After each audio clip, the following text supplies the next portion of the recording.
Mentiras que me estáis contando, contraatacando. La prima de riesgo, los putos mercados. Algunas ideas simplemente de cuál es la opinión del Grupo Socialista en algunos temas que se han tratado en esta mesa. Creo que Antonio Garde ha reflejado unas ideas magníficas, igual que Nuria, igual que Lourdes. Todas las ideas están muy desarrolladas sobre lo que es el ETF. Hay algunos aspectos que a mí me parecen muy interesantes y que son claves en todo este asunto, que es el modelo de estado de bienestar. ¿Cuál es el modelo que defendemos y al que aspiramos como sociedad desarrollada, ¿no? Si queremos un modelo más tipo anglosajón, con una pequeña presencia del Estado, o algo más en la media europea. Las cifras se han dado, hay una diferencia de en torno a 8 puntos a nivel de ingresos fiscales y tenemos una diferencia en gasto medio de 6 puntos. Tenemos un gasto en torno al 40% del PIB y tenemos unos ingresos fiscales en torno al 38%. Eso es un tema que es relativamente estructural y nosotros queremos cambiarlo. Y el Partido Socialista está intentando acercarnos progresivamente, porque si no se acabas con todo tu sistema productivo, yendo progresivamente hacia un modelo que esté más en lo que es la media europea, tanto en gasto como en ingreso.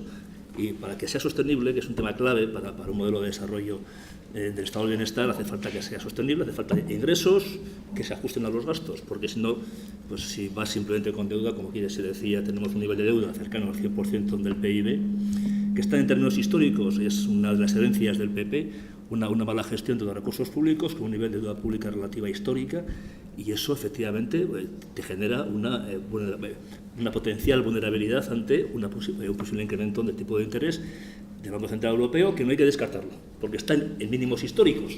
Entonces, cuando algo está en mínimos históricos, por lo que dice la lógica económica, es que es más fácil que suba que no que baje. Quiero decir, llegará la subida, aunque sea puntual, y yo espero que tengamos capacidad para asumir ese impacto presupuestario. Entonces, clave el modelo de estado de bienestar. Los gastos, como decía el presidente de la IREF, que aquí siempre pues, nos da una legitimidad en el discurso, el problema de España no es un tema de gastos. Nos pueden decir que gastamos mucho, pero no es verdad. Las derechas dicen que gastamos mucho, porque para ellos todo lo que es gasto público es excesivo, ¿verdad? Pero no es verdad. En España hay un problema de ingresos y aquí se ha explicado perfectamente cuáles son los problemas. Se puede discutir, a mí me gustaría tener más tiempo para entrar al detalle de algunas figuras.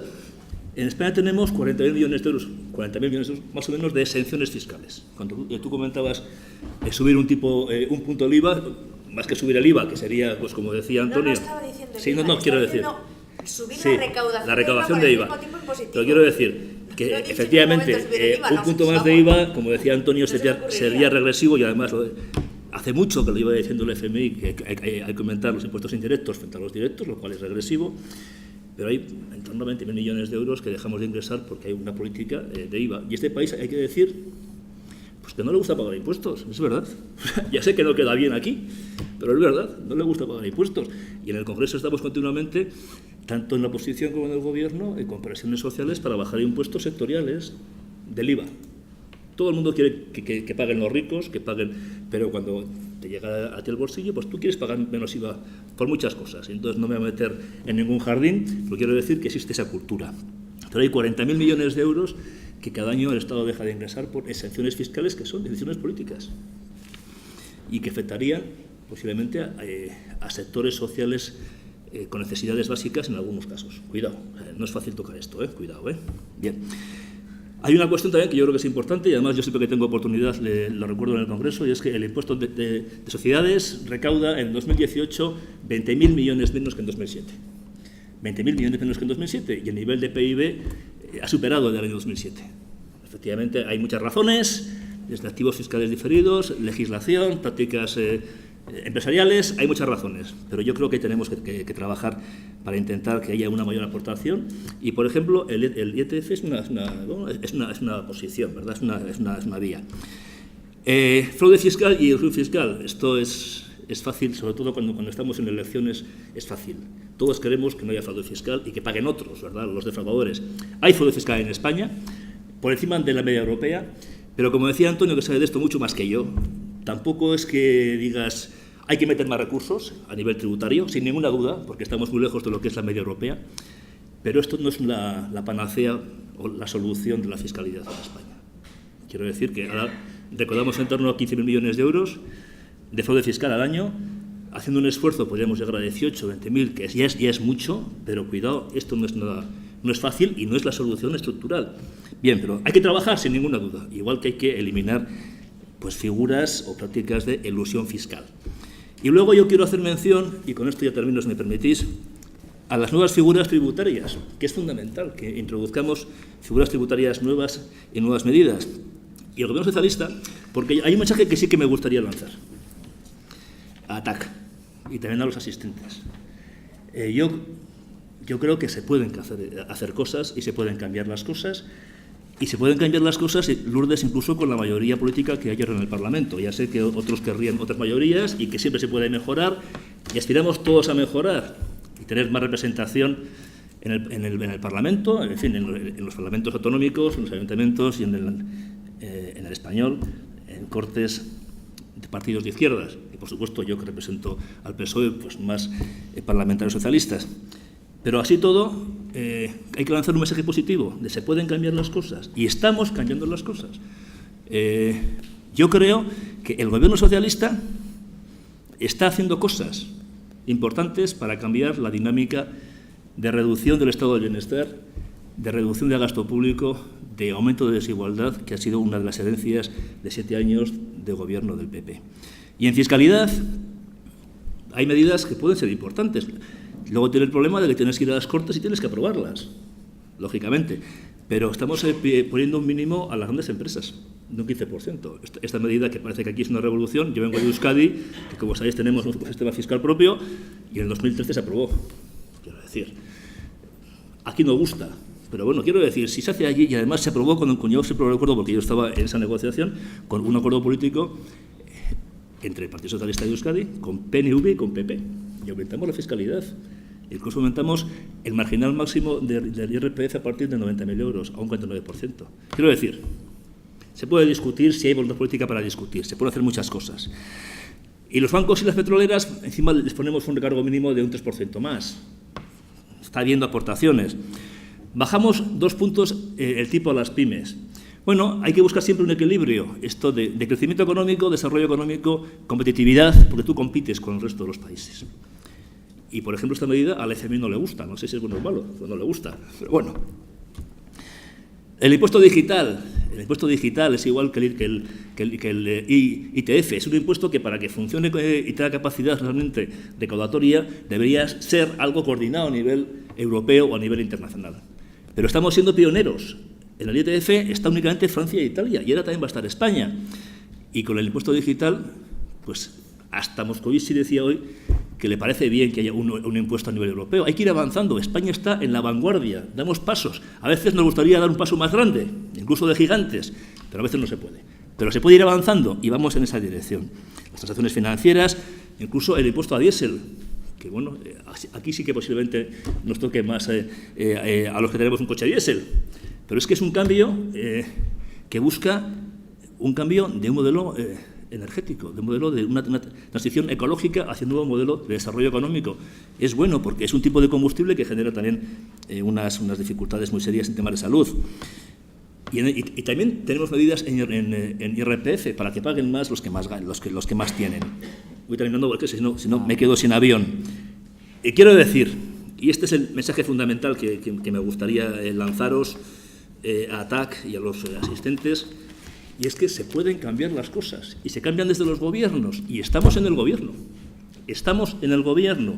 Y yo quiero también agradecer, en este caso, a Unidos Podemos, que tengamos un acuerdo presupuestario para este ejercicio, que yo creo que es un acuerdo estratégico, o así debería ser, para más tiempo que únicamente el presupuesto del año 2019, para que juntos seamos capaces de construir un proyecto de país progresista, de cambio, con una agenda social de cambio, para acabar para disminuir las desigualdades, las injusticias de la herencia del PP.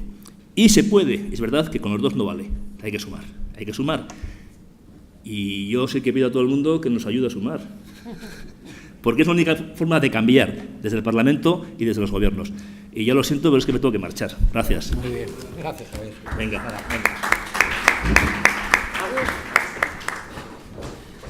Pues Segundo González es de Unidos Podemos. No sé si Adelante. Primero, agradecer la calidad de las ponencias, a tanto a Arturo por invitarnos y a todos los que habéis estado interviniendo aquí, que la verdad que ha estado muy interesante y se aprende bastante también. Pues bueno, yo voy a empezar negando un poco la mayor o con la primera premisa con la que se abrió la mesa, ¿no? Lo de que la gente no quiere pagar impuestos, no está dispuesta a pagar impuestos. O sea, hace poco, 15 días o menos de 15 días, salía una encuesta en El País, hecha por Belén Barreiro, que decía precisamente que había un 71% de los españoles que estaba dispuesto a pagar más impuestos, en este caso para financiar las pensiones, pero en todo caso pagar más impuestos. Entonces, yo creo que el problema no está en que la gente no quiera pagar más impuestos, sino que la gente tiene una percepción, creo que es correcta, como aquí se acaba de exponer, de que el sistema fiscal español es totalmente injusto, y es que lo es, porque es un sistema regresivo. Por cierto, incumpliendo lo que dice la Constitución española, como sabéis, artículo 31.1, donde plantea que el sistema fiscal en España debe ser progresivo. Pues parece que, bueno, a algunos les interesa mucho sacar la Constitución a relucir para blandirla contra otros, para algunos temas, pero para otros no tanto. Bueno, pues lo que hay que hacer en este país es básicamente intentar igualarnos a los países de nuestro entorno en materia fiscal. Eso es para lo que estamos trabajando en el Congreso desde que entramos ahí. Por un lado, para tener un sistema fiscal que tenga una capacidad recaudatoria suficiente, es decir, que reduzca esa brecha de 8 puntos que se comentaba que hay en cuanto a ingresos con la media de la Unión Europea, y por otro lado para que sea un sistema fiscal más justo, en el que paguen más los que más tienen. Y para eso obviamente hay que tocar, por un lado, los impuestos que pagan las sociedades, que es ahora mismo lo más flagrante, ya se ha comentado aquí, por no repetirlo. Como sabéis, pese a que el crecimiento económico ya se ha recuperado, el nivel de PIB ya se ha recuperado respecto a antes de la crisis, hay todavía un gap de aproximadamente 20.000 millones en la recaudación de sociedades, que eso es una barbaridad y es fruto de las reformas que hizo el Partido Popular para vaciar este impuesto y convertirlo en un queso gruyère durante los años que estuvo en el gobierno. Hay que conseguir que el capital tribute. No puede ser que ahora mismo los trabajadores, o sea, las rentas del salario, paguen el doble de impuestos que las de capital, y que las rentas de capital no sean progresivas, que solo hay un tipo. Eso no puede ser. Entonces creemos que por ahí hay bastante margen. Y luego, respecto al pacto al que alcanzamos con el Gobierno, nosotros tenemos que decir que, estos no son nuestros presupuestos. Nosotros queríamos ir más lejos también en materia de recaudación, en la línea de la alternativa presupuestaria que presentamos el año pasado. Sin embargo, hay que llegar a acuerdos, tenemos que llegar a un acuerdo, en este caso con el Gobierno, para avanzar en la línea adecuada, aunque no podamos llegar al objetivo de máximos al que queríamos llegar, pero creemos que avanza en la dirección correcta. Creemos que plantea un problema en cuanto a gasto, porque pese a que incrementa el límite de gasto con respecto al año pasado, lo que se plantea en el borrador presupuestario que se envió a Bruselas es una reducción de gasto público sobre el PIB, aunque sea de 3 décimas, y creemos que eso va en la dirección contraria a lo que queríamos ir, que era precisamente a recuperar esa brecha que había con la Unión Europea en cuanto a gasto, pero al menos en cuanto a ingresos sí que se incrementa, ¿no? Ese cumplimiento del objetivo de déficit se hace por la vía de ingreso y no por la del recorte de gasto, con lo cual creemos que va en la dirección correcta. ¿Qué es lo que le falta a este acuerdo presupuestario? Pues desde luego nosotros hemos peleado mucho porque se incluyera ese impuesto a las actividades financieras, ese impuesto a la banca directamente, ¿no? Al sector financiero, con el que habíamos calculado que se podía recaudar 1.000 millones de euros adicionales, en línea con lo que se ha recaudado en otros países, en el Reino Unido, en Francia, que ya se ha comentado también que está implantado también en Noruega. Pues creíamos que eso era importante que se incluyera. También ser bastante más ambiciosos con las SOCIMIs, porque prácticamente se deja las SOCIMIs tal como están. Hay una medida de mínimos para que tributen, pero no tributan por lo que es el core de su actividad, por lo tanto prácticamente es inútil. Y pues creíamos también que con el impuesto de transacciones financieras se podía ir un poco más lejos en la línea de lo que se ha planteado aquí. Esto es una línea de mínimos, pero que creemos que avanza en la buena dirección y sobre todo sirve para lanzar un mensaje, ¿no? Y ese mensaje es que otra política económica es posible en este país, que no estamos condenados a la política de la austeridad que impulsaba el Partido Popular y que Ciudadanos profundizaba, ¿no? Y que les exigía aún más austeridad. demuestra eso, y creo que eso es una señal muy buena para que la ciudadanía y los movimientos sociales, y aquí ATAC jugáis un papel importante, exija más, ¿no? Porque se vea que hay luz al final del túnel de la austeridad, que se puede conseguir una política económica alternativa en este país que suba el estado del bienestar y poder llegar a unos niveles similares a los que hay en la media de la Unión Europea, pero eso solo se va a conseguir si se presiona. Si se presiona para que aquellos partidos que son susceptibles de apoyar este acuerdo presupuestario antepongan los intereses de la ciudadanía a los intereses particulares que puedan tener estos partidos, y también para que el Gobierno, en este caso, nosotros no tenemos más capacidad de acción que presionar desde el Parlamento, pero que el Gobierno de verdad sea ambicioso, que presente ese proyecto presupuestario para de verdad poder ponerlo en marcha y darle un giro a la política fiscal, presupuestaria y económica en este país, que creo que hacía ya muchos años que no vivía un momento tan esperanzador, por ser positivo, porque creo que los mensajes que se han dado anteriormente eran un poco pesimistas. Yo tiendo a ser optimista y creo que estamos en un buen momento. Ahora hay que materializar ese momento, hay que pasar de las palabras a los hechos, de las palabras a los números, a los presupuestos, y a que esos presupuestos se puedan aprobar en las Cortes y que por fin podamos estar mínimamente orgullosos de la política fiscal que hay en nuestro país. Y ya cierro con esto. Pues muchas gracias, Segundo.